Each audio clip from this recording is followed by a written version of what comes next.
What's going on, guys? Welcome to Everything Always. My name's Michael Roman. How liberated the Russos must feel at this point, not only having successfully released what's soon to be the biggest movie of all time, but in any interview from here on out about Avengers Endgame or any of the other movies they directed in the MCU, they can speak freely, answer questions candidly about what they meant, intentions for scenes, dialogue, character arcs, and in the last 24 to 48 hours from a couple of different interviews, we can stitch together this backstory of how Robert Downey Jr. did not want to say, "I am Iron Man." It's a super interesting story, and one of the ones that I think sticks out amongst the many that we're getting now after Avengers Endgame's spoiler ban has been lifted. We're going to break down why Robert Downey Jr. did not want to say this and what it meant to him and the character, but first, if you could, grab the subscribe button. We're giving away 2 PlayStation 4 Pros, as well as a whole slew of other Marvel-related stuff, including tickets to go see Avengers Endgame and Spider-Man Far From Home while they're still in theaters and IMAX. All you have to do, hit the subscribe button,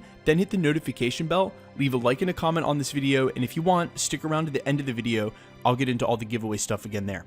Now quickly, for all you non-artists out there, art is a process and it takes a lot of work, and a mark of a good artist is their work ethic and ability to stick to something until they get it right. Of course, it is a skill in and of itself to be able to let something go. Here's looking at you, George Lucas. But quite often when something's a masterpiece, it's because the people who created it and produced it worked to make it that way.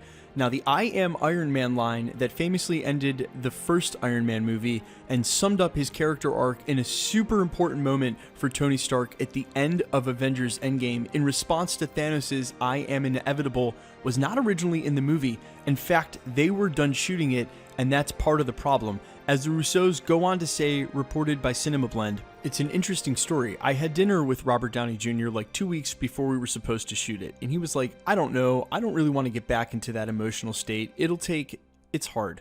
And crazily enough, Joe Silva, the producer, was at the dinner. He's an old buddy of Robert's. And Joel jumps in and he's like, "Robert, what are you talking about? That's the greatest line I've ever heard. You got to say this line. You have to do it." So thank God Joel was at that dinner because he helped talk Robert into doing that line. Anthony Russo goes on to say, originally, when he snapped, he didn't say, "I am Iron Man." That idea didn't come up until we were in post-production. Our editor, Jeff Ford, Joe Russo cuts him off saying, "We were sitting on our editorial reworking that sequence, and Thanos says, 'I am inevitable.' And we were like, we really need a response to that. What is a response to that?" And our editor says, "What about 'I am Iron Man'?" And we were like, that's it. And Anthony jumps back in and says, "We must shoot that," which of course is crazy to hear, a line that carries that much poignance and completes the perfect circular storytelling from the first movie to the last, wasn't added until they were in post-production and never intended from the first place. And then in separately a different interview, the Russos with Entertainment Weekly on Sirius XM Radio, and we have the audio, we'll play it for you now, offer a different take on the same story and add a little more of Robert Downey Jr.'s point of view. Here, listen here. At the time when Marvel hired him, it was hard to get Robert insured, you know, and he's turned into perhaps the biggest star in the world, and certainly the most recognizable character in the world. What was it that you felt like you said you took a while to figure out what the line was? Like, what was it? Did you feel like he wasn't saying anything at one point because we're like, oh, there's just so much pressure on a last line for a character that's this, popular. So we had him, we made it about the reveal that he got the stones from Thanos and that he smiled and clicked his fingers. So in the edit room one day, in the edit room one day, we're just sitting around, and our editor Jeff Ford, who's edited all 4 of our Marvel movies as well as several other Marvel films, and he is like literally one of the cornerstones of the MCU. Nobody knows it better. Just came up with this line out of nowhere, and we're like, oh my God. Get the cameras out. We're going to shoot it tomorrow. Yeah. Call Robert.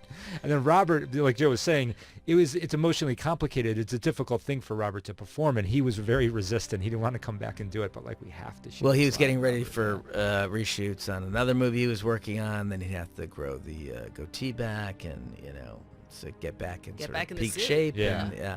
And, it's difficult. And say he thought he had already said goodbye to the character, and he had to do it one more time, so we had to talk him into it. And the real truth is, they probably didn't need to do much talking him into it, as Robbie Downey Jr. would have definitely seen this as the best way to send off the character. And even though he was reluctant at first, for a whole ton of reasons, emotionally and mentally, I can understand when you're done with something, you're done. And he had probably cried a ton and made his peace with it, only to open it back up. But the truth is when you do something, you got to do it right, like I said in the beginning of this video. And the mark of a true artist, a good artist, an epic artist like those, the Russos who gave us Avengers Endgame, means that they poured over every detail, every line of dialogue until the movie went flawless for them. And it's saying a lot. But guys, let me know what you think in the comments. Can you believe that this wasn't written from the beginning, that a line that poignant and that perfect wasn't slated to even happen in the movie, in the original script, or any of the drafts? It just works so perfectly. But like I said, let me know in the comments, if he wasn't to say "I am Iron Man," what other line could he have said, or would you have liked it better with no line at all? And quickly, let's get into the giveaway stuff before I let you go. All right, we're giving away 2 PlayStation 4 Pros. One at the 400,000 subscriber mark here on the channel. The other over on my Spotify account. There's a link below. It's free and super easy to enter. All you got to do, hit the link. If you don't already have a Spotify account, make one. As I said, it's free. Follow my account, screenshot it, and email the screenshot of you following the account and streaming the song to everythingalwaysYT@gmail. Like I said, it's an easy way to double your odds of winning the PlayStation, as very few people are actually going to do that. We're also at the channel still giving away tickets to go see Avengers Endgame in IMAX while it's still in theaters, and we'll soon be giving away tickets to go see Spider-Man Far From Home that's coming out soon. If you want to win any of the stuff here at the channel, the PlayStation, the tickets, all you got to do, hit the subscribe button, then hit the notification bell, and leave a like and a comment down below. The more videos that you like and comment here at the channel, the better chance you have of winning. My name's Michael Roman. This is Everything Always. Thanks for checking out the channel, guys, and stick around. We'll be posting it again real soon.